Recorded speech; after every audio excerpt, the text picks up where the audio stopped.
Swayam Prabha. Digital India. Educated India.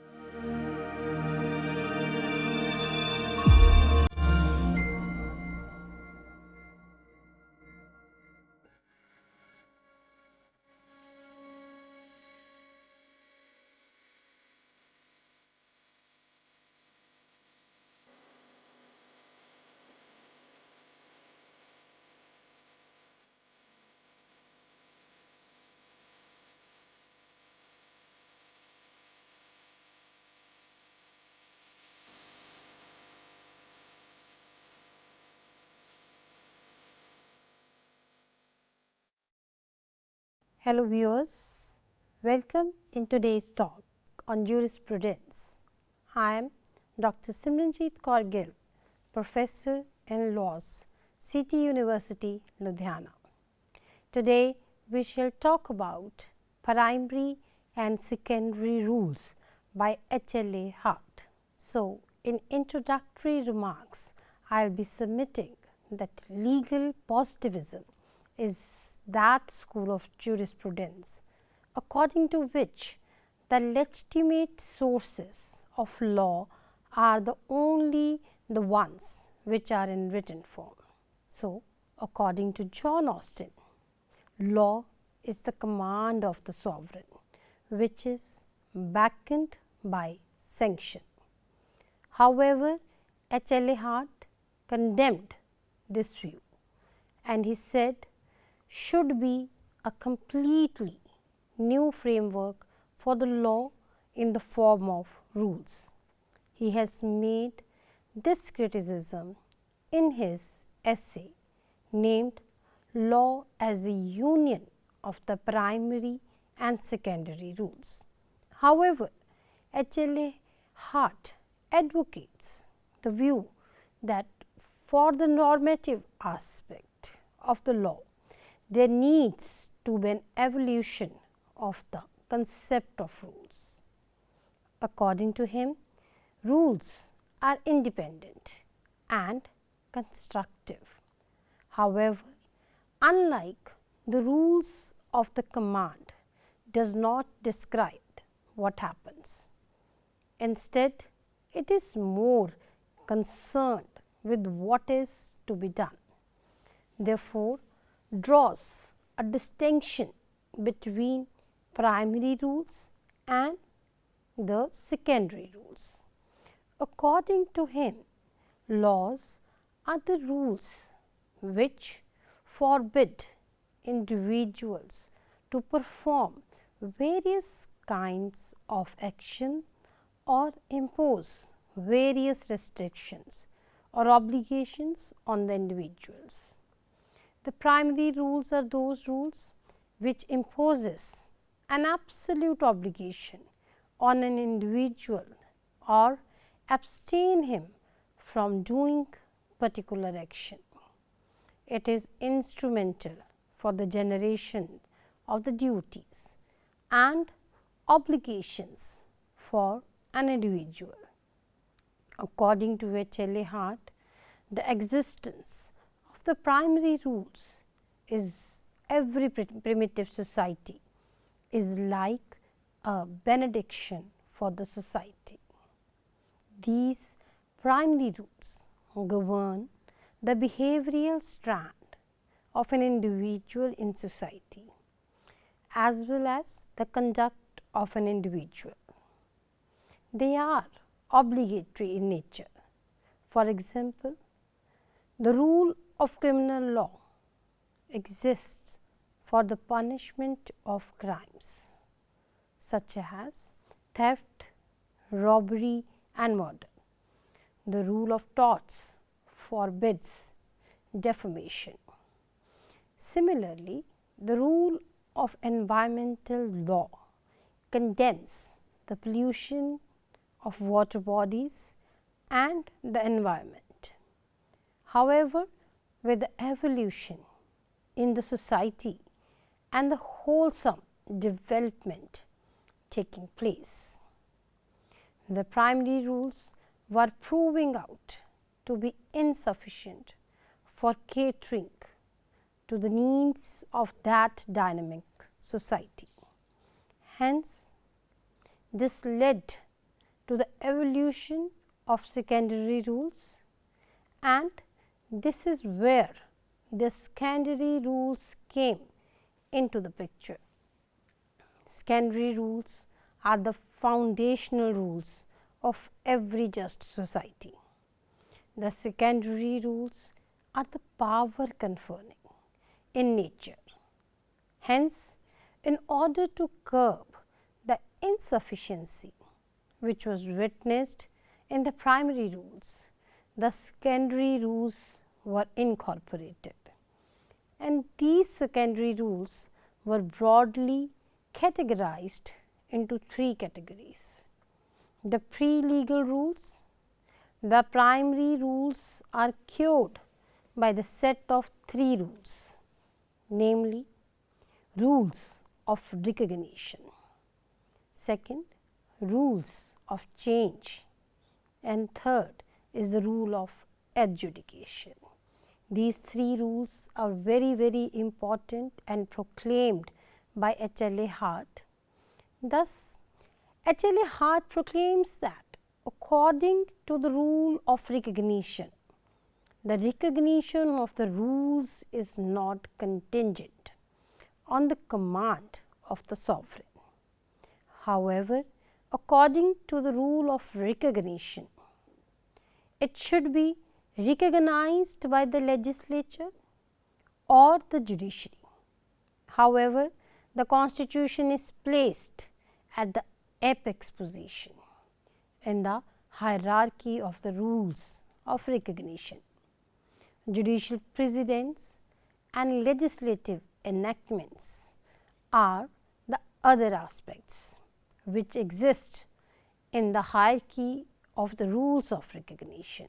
The rule of change confers the authority on the judiciary by virtue of amendments to bring about change in the laws corresponding with the dynamic nature of the society.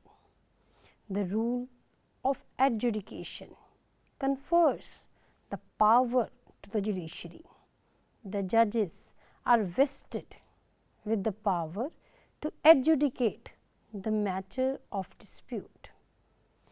These rules of adjudication also within its ambit contains the significant definition of court jurisdiction, judge jurisdiction and judgment.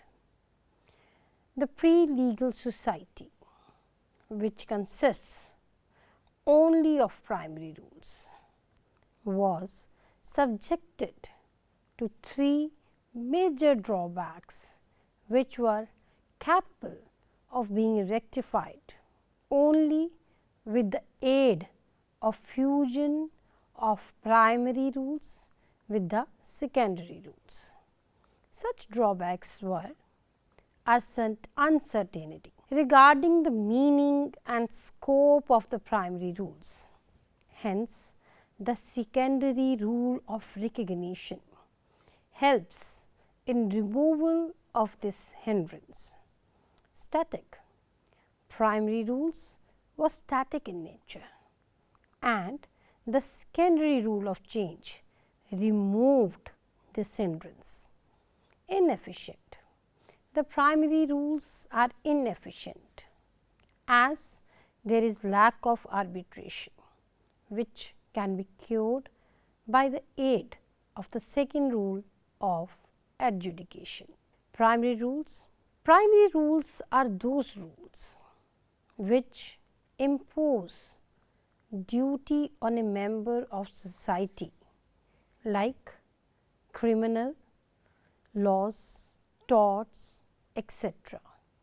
Primary rules are one which tells people to do things or not to do things.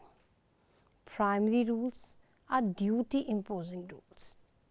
They impose certain specific duties on the citizens of the state to act in a certain manner, or they may be subject to certain legal sanctions.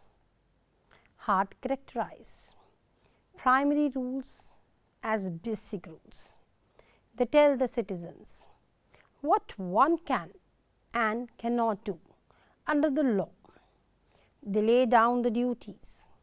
These rules are to do with the physical matters. Let's have some examples of the primary rules. Criminal prohibitions, that's one of the major example of the primary rule. Another one is rules of tort, the right to freedom of speech of an individual. The environmental law rule which forbids the discharge of toxic substance in water bodies. Now, it is very important that we should discuss what is the importance of the primary rules as by H.L.A. Hart. The primary rules proposed by H.L.A. Hart in his theory of legal positivism form a crucial framework for understanding the nature and operation of legal system. Here are the key reasons why these primary rules are important. The very first one is foundation of the legal system. Primary rules are the foundational rules that govern conduct in the society. They dictate what individuals can or cannot do. They are basically directives to the citizens of India, thereby shaping the basic structure of legal system. Without these primary rules, there would be no clear framework for regulating behavior and resolving the dispute of the people living in the society.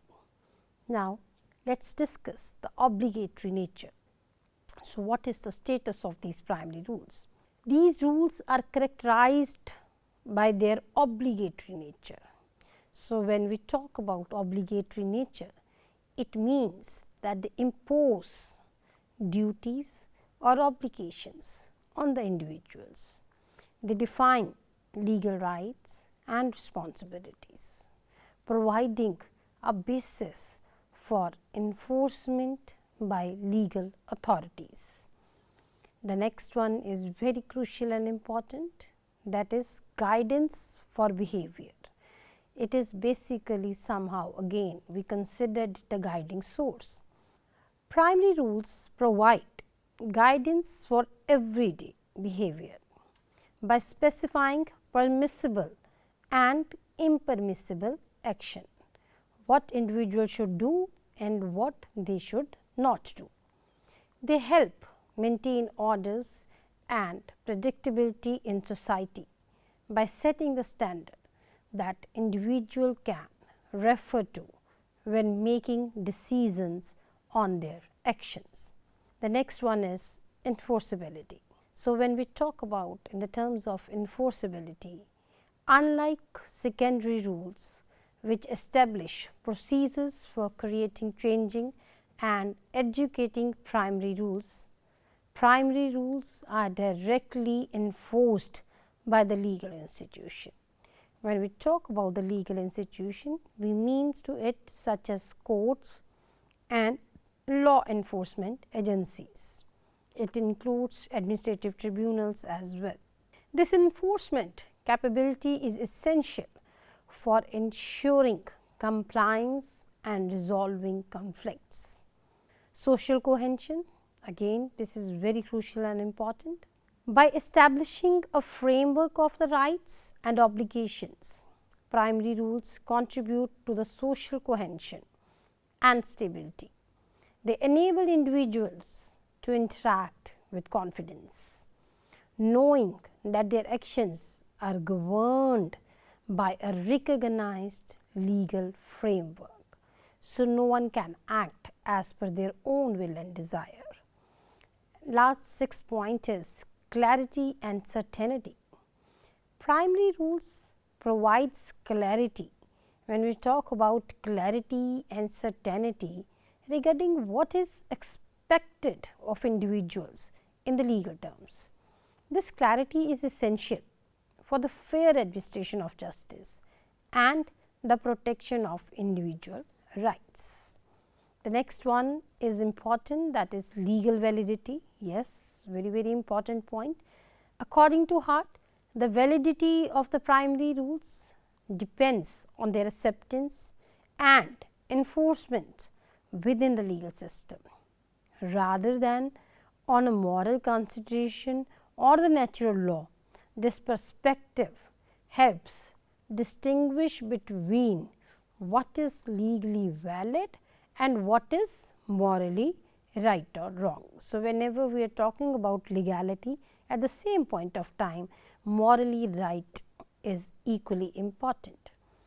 Then dynamic nature. Primary rules can evolve over the time through legislative processes or judicial interpretation. This adaptability allows legal systems to respond to changing social, economical and cultural conditions.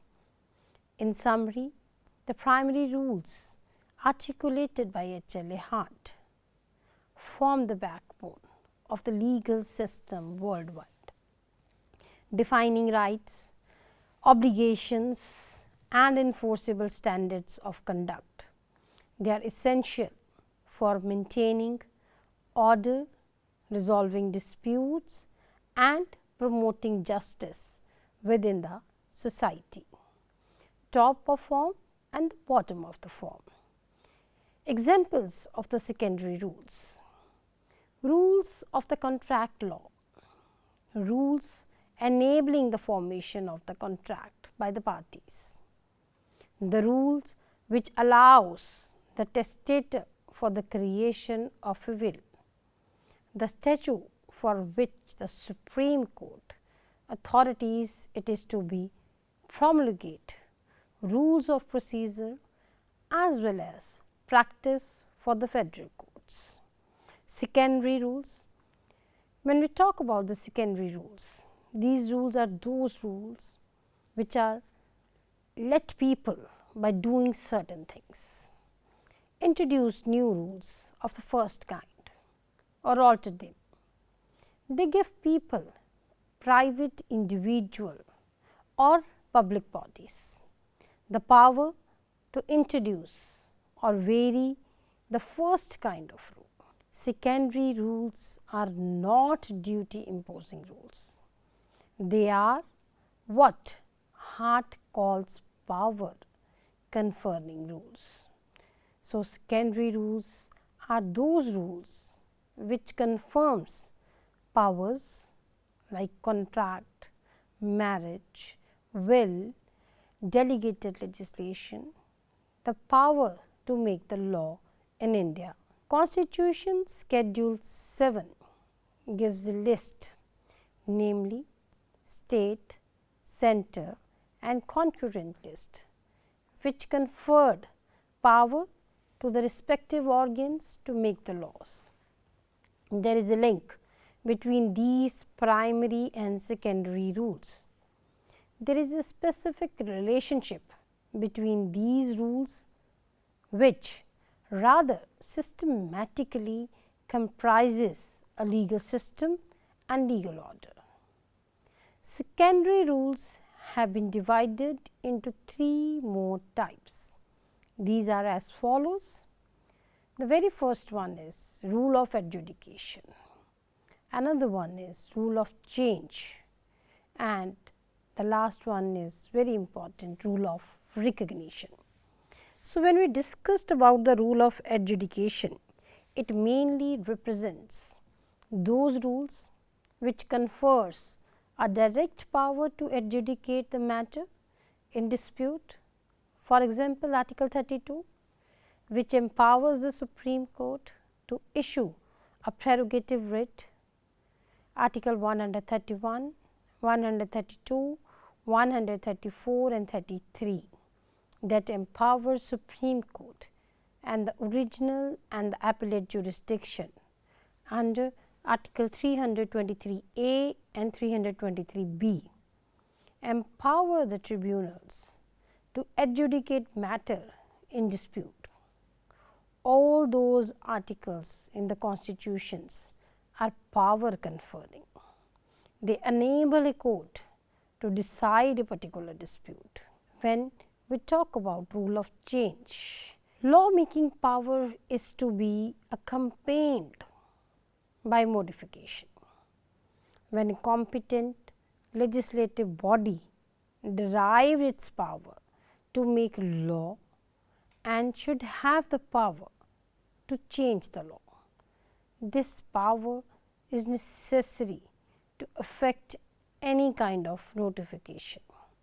For example, Article 368 gives power to the Parliament to amend the Constitution and the procedure thereof. Thus, it gives the power to amend the Constitution. This power includes the power to repeal. When we talk about repeal, it means changing the whole law and remove the difficulties. It is equally applicable to the delegated legislation. Rules of recognition. The rule of recognition is the criteria of existence and the validity of the rule of the legal system. Hart believes that rule of recognition is the most important. Rule of the recognition tell us about to identify a law. In the modern system with the multiple sources of law such as written constitution, legislative enactments and judicial precedents, the rules of recognition can be quite complex and require a hierarchy where some types of rules overrules other. Hart holds this out as a remedy for the uncertainty. The practical importance of secondary rules. One of the really nifty things about Hart's introduction of the distinction between primary and secondary rule was his account as to why secondary rules are important. We can certainly imagine a system in which there were primary rules, but no secondary rules. This would be a system of the customary law. Certain actions should be required, others would be taboo, but there would be no mechanism by which the set of obligations could be changed. Of course, customary laws need not be completely static. It is possible that custom might gradually change over the time, but these processes would require a change in the social norms. It could not be legislated. So, when we talk about secondary rules, it enables relatively more rapid legal change at the lower cost. Moreover, secondary rules enable the individuals to create customized primary rules that govern their private relationships or private owned resources. Criticism by Professor Dworkin.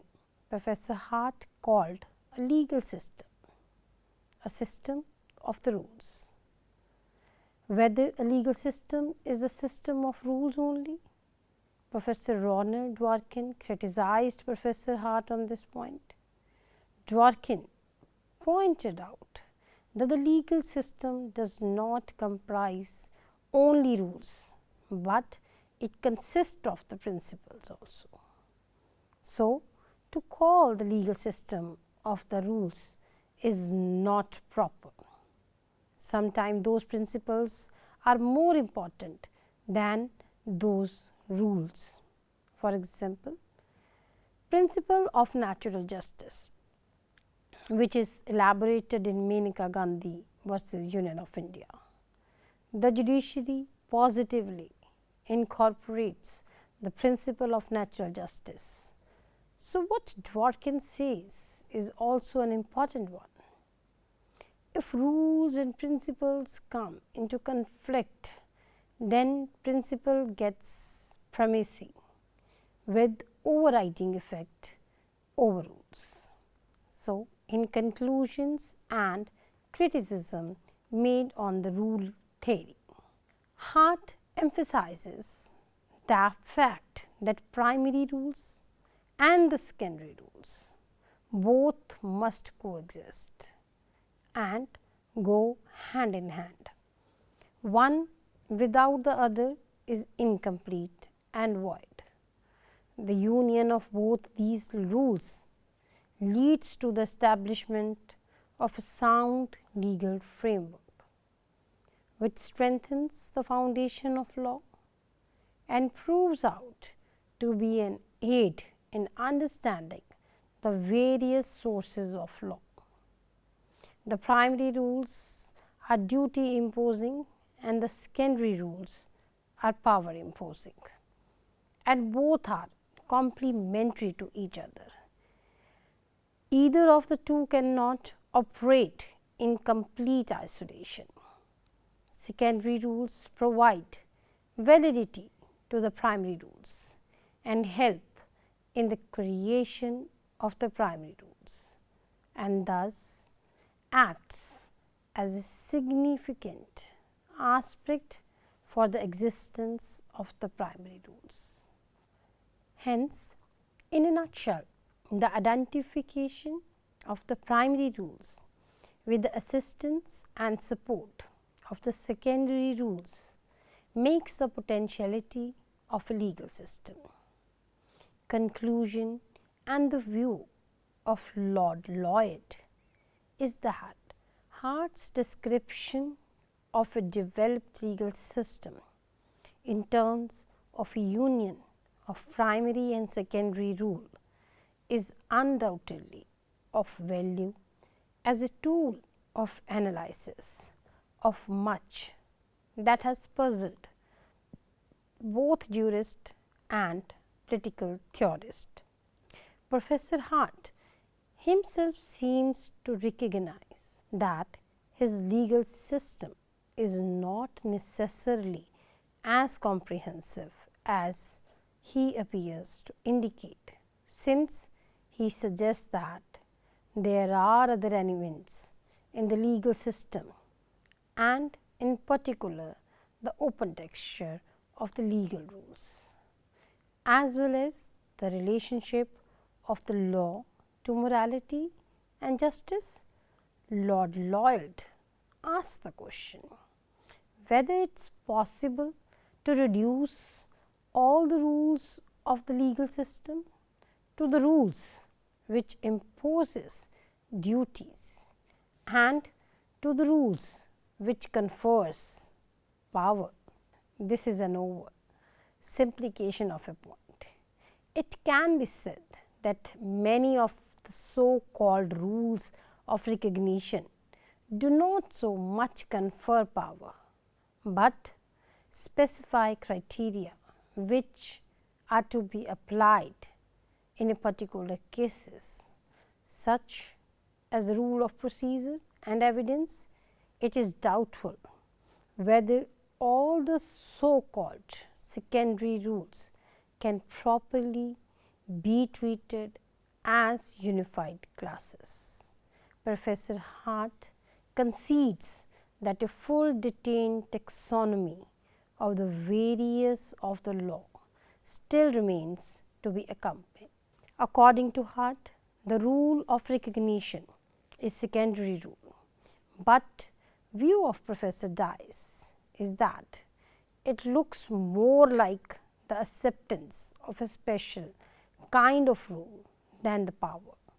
Hart's concept is based on the distinction between rules creating duties and the rule creating the powers. On a legal system is constituted by the union, but The view of the dais is that it is questionable whether such a sharp distinction can be drawn. The same rule can create power plus a duty to exercise it, or a power plus a duty not to exercise it. According to Dais, Hart avowed positivism in relation to his concept of law is open to criticism. Hart says that the acceptance of a rule of recognition rests on the social facts, but he does not concern himself with the reasons why or under what circumstances in which it comes to be accepted. Social and moral consideration may set limits on a rule of recognition at the time of acceptance. Thus, from the conclusion and from the detailed study, the hypothesis of the researcher has proved to be partially correct and partially wrong. The researcher assumed that primary and secondary rules are totally different, which proved to be absolutely right, and the researcher also assumed that theory of Hart was accepted by the other jurists, but many jurists have criticized it and given totally different opinions, which can be read in the conclusion. So, this was all about today's talk. Thank you for watching this program.